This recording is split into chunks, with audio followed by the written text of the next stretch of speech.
Да. А ударился, Отлично это, начало. ударился, это просто свое время задержит, да? Правильно я понял?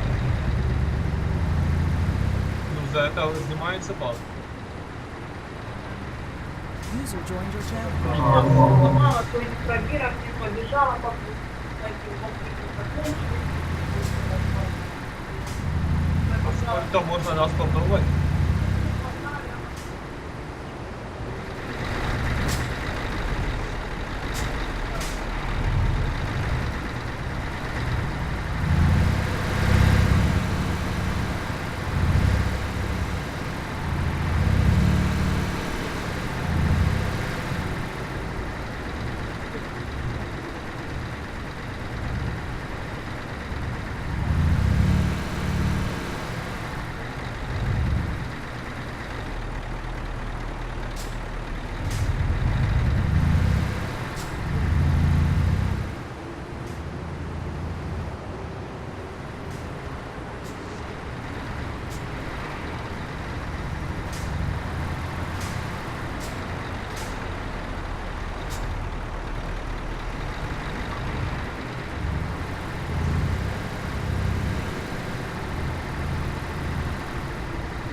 А то, как он стукается передом об забор, это ничего?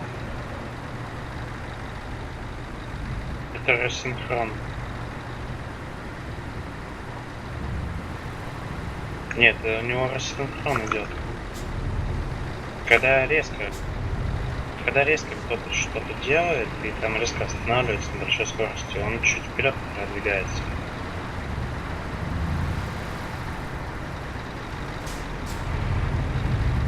Прикольно, запал.